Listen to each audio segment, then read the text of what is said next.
Maths solve नहीं होने का मैंने अधिकतर ये कारण देखा है कि आप उसको लेकर बहुत नेगेटिव हैं।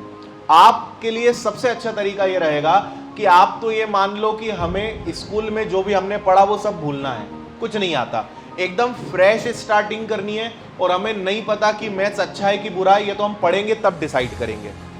समझ में आया? तो पहले तो जो स्कूल का इंप्रेशन है ना, उसको आपको छोड़ना पड़ेगा, उसको आप साफ कर दीजिए, नए सिरे से आप शुरुआत करिए। क्योंकि बाद में 2-3 साल बाद जब मैंने 10th से बायोलॉजी लिया, फिर समझ में आया कि डॉक्टरी भी अपने बस की नहीं है ना। फिर वापस से टीचिंग की तरफ मेरा झुकाव हुआ, मुझे पढ़ाने में बहुत मजा आने लगा, तो मैंने शायद 12th से ही पढ़ाना चालू कर दिया था।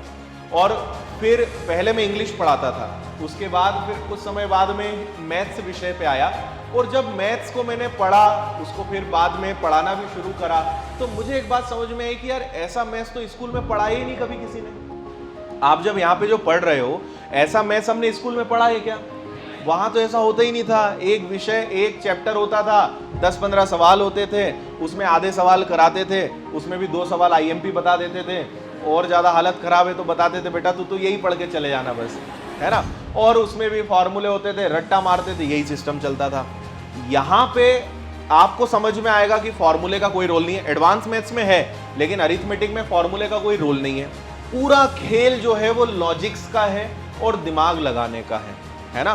तो मेरा ये मानना है, और आपके दिमाग में भी अगर अभी तक ये है कि अगर हम मैथ्स विषय के विद्यार्थी होते, या हमारा और BSc मैथमेटिक्स होता या MSc मैथमेटिक्स होता, तो हमारा मैथ्स अच्छा होता, ऐसा बिल्कुल नहीं है। आप अगर दिमाग लगा सकते हैं, थोड़ी सी माथापच्ची कर सकते हैं, तो आप आराम से मैथ्स सीख सकते हैं।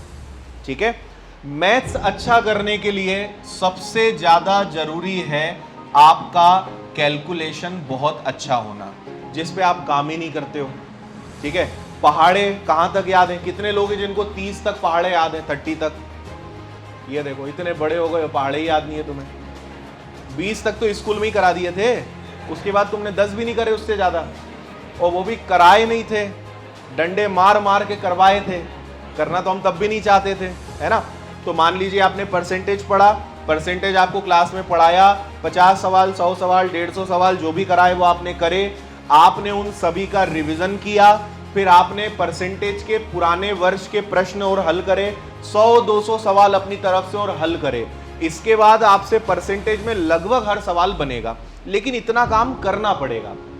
ठीक है। हम क्या गलती करते हैं कि जो क्लास में पढ़ा वो पढ़ लिया, बहुत ज्यादा हो गया तो रिवीजन कर लिया, इसके आगे कुछ नहीं, या 10, 20, 30 सवाल कुछ एक्स्ट्रा प्रैक्टिस कर लिया, तो इससे आप कभी मैथ्स अच्छा नहीं कर पाओगे। ठीक है।